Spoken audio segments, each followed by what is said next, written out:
కేసేనా ఇది? ఖచ్చితంగా దీన్ని rarest of the rare case గానే తీసుకోవాలండి.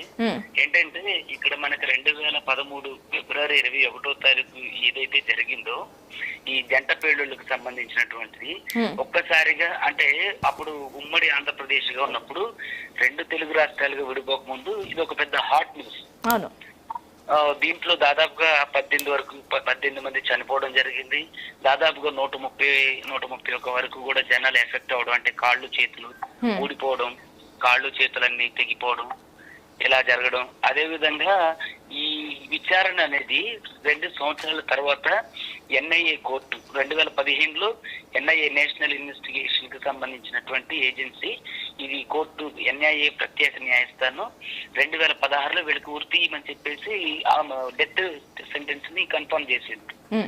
సో అది అయిన తర్వాత ఈ ఏదైతే అది కూడా ఎలా 4000 పేజీల ఛార్జ్ షీట్ ని ఫైల్ చేసి దాదాపుగా సుమారుగా 459 మంది విట్నెస్ ని, అదే విధంగా 157 ప్రాసిక్యూషన్ విట్నెసెస్ ని, తర్వాత 207 ఎంఓస్ ని, తర్వాత 450 డాక్యుమెంట్లని చూసిన తర్వాత పరిశీలించిన తర్వాత ఈ ఏదైతే ఈ ఉన్నత న్యాయస్థానం మన తెలంగాణ ఉన్నత న్యాయస్థానం ఉందో వాళ్ళకి డెత్ సెంటెన్స్ ని కన్ఫర్మ్ చేయడం జరిగింది.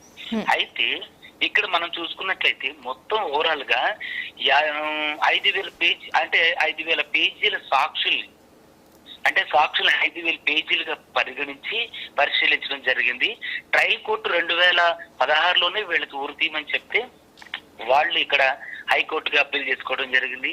హైకోర్టుకి అప్పీల్ చేసుకున్న తర్వాత ఇది ఇప్పుడు సుదీర్ఘంగా 45 రోజులు సుదీర్ఘ వివరణ అంటే వాదనలు విన్న తర్వాత జస్టిస్ మనకి ఎవరైతే ఉన్నారో లక్ష్మణ్ గారు, శ్రీసుధా గారు గౌరవ జస్టిస్లు సుదీర్ఘంగా 45 రోజులు విచారణ చేసి ఇరువైపులా ఎవరైతే ఉన్నారో సాక్షులు వీళ్ళందరినీ విచారించి మళ్ళీ ఏదైతే ఎన్ఐఏ ప్రత్యేక న్యాయస్థానం ఇచ్చినటువంటి ఏదైతే తీర్పు ఉందో డెత్ సెంటెన్స్ ని కన్ఫర్మ్ చేస్తూ ఇచ్చారన్నట్టు.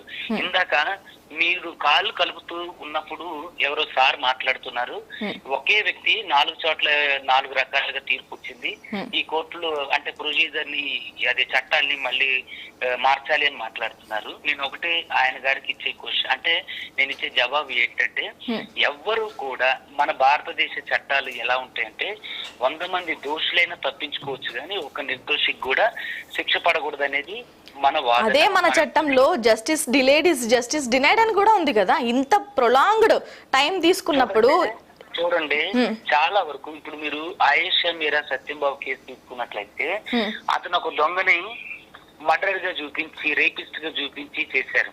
తను కింది స్థాయి కోర్టు జడ్జిమెంట్ ఇస్తే అతను హైకోర్టుకి వెళ్ళినప్పుడు మాత్రమే సుదీర్ఘ విచారణ జరిగిన తర్వాత అసలు సత్యంబాబు అనే వ్యక్తి తప్పు చేయలేదు. సో అలాగే ఏంటంటే ఒక ఛాన్స్ తర్వాత ఒక ఛాన్స్ ఎందుకు ఇస్తుందంటే ఒక కోర్టులో వాళ్ళకి ఆ సరైన ఆధారాలు దొరకనప్పుడు వాళ్ళకి సంబంధించి ఆ టైమ్ ఆఫ్ పీరియడ్ లో వాళ్ళ దగ్గర లేని ఆధారాలు. సరే ఇవి సుబ్బు గారు ఇవి పర్సనల్ కేసెస్, ఒక వ్యక్తి అడ్వాంటేజ్ ఉంటుంది. కానీ ఇలాంటివి ఇప్పుడు ఏవైతే దిల్సుఖ్ నగర్ జరిగింది, గోకుల్ చాటు, లుంబిని పార్కు ఇవన్నీ దేశ భద్రతకి సంబంధించిన విషయాలు కదా. నేను అదే చెప్తున్నానండి. ఇప్పుడు భద్రత జరిగింది అంటే బాంబు పేలుల్ని ఎవరు కూడా సమర్థించరు. యాజ్ ఏ న్యాయవాదిగా నేను కూడా దాన్ని సమర్థించరు. ఖచ్చితంగా వాళ్ళు ఉరి తీయాల్సిందే. కానీ ఇందాక సార్ మాట్లాడుతూ ఒక దగ్గర ఇంకొక దగ్గర అంటే ఏంటంటే ఒకవేళ అందులో ఎవరన్నా ఇప్పుడు మీరు చూసుకున్నట్లయితే చాలా మంది అడిషనల్ గా ఫైన్ చేయడం కూడా జరుగుతుంది. కొంతమంది ఎంతో మంది ఇన్నోసెంట్ గైస్ కూడా చనిపోవడం జరుగుతుంది.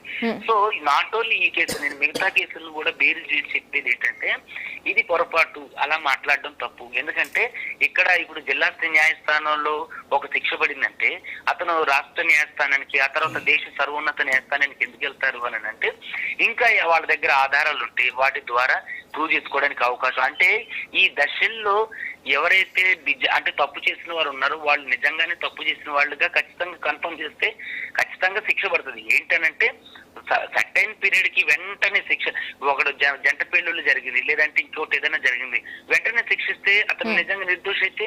సో కాబట్టి అది టాపిక్ వేరే అయినప్పటికీ కూడా నేనేం చెప్తున్నానంటే ఒక స్థాయిలో నుంచి ఇంకో స్థాయిలో, జిల్లా స్థాయిలో, రాష్ట్ర స్థాయిలో, తర్వాత దేశ స్థాయిలో ఖచ్చితంగా ట్రయల్ అనేది ఉండడం మంచిది.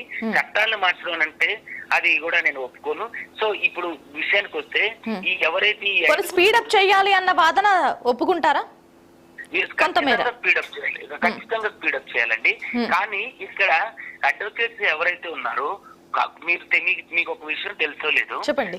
ప్రతి కోర్టులో కూడా 180 రోజులు 210 రోజులు ఇట్లా ఒక పీరియడ్ ఉంటుంది, ఈ లోపల కేసు ఫైల్ క్లోజ్ చేయాలి అని.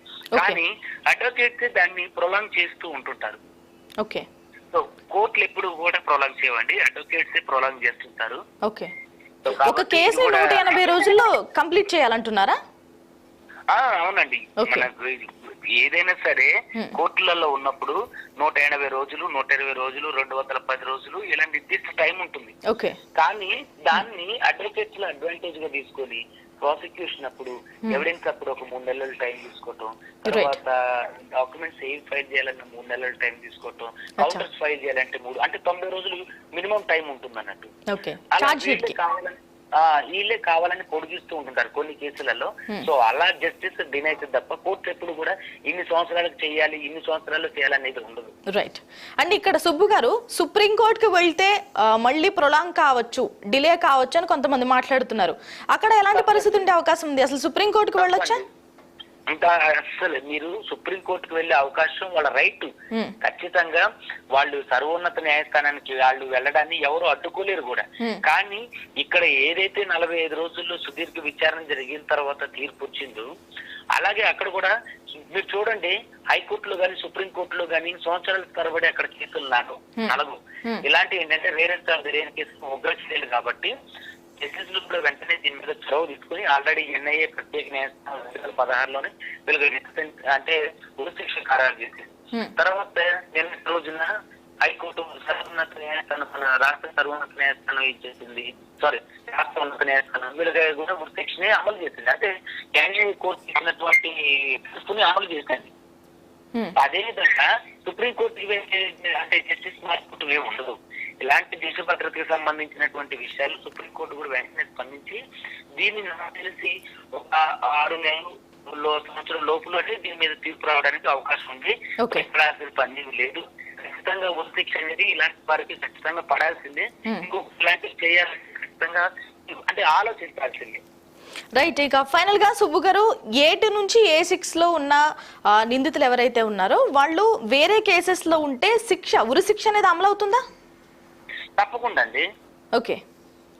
తప్పకుండా అమలు అవుతుంది. అంటే అవి రన్ అవుతున్నట్టే ఆ కేసెస్ ఏమైనా రన్ అవుతుంటే ఆ కేసులు రన్ అయ్యి ఇప్పుడు తన మీద ఒక 10 కేసులు నార్మల్ కేసులు ఉన్నాయి అనుకోండి, ఒక పెద్ద కేసులో ఆయనకి ఉరిశిక్ష పడింది అనుకోండి, ఖచ్చితంగా ఉరిశిక్ష అనేది ఉరిశిక్ష అమలు చేస్తారు.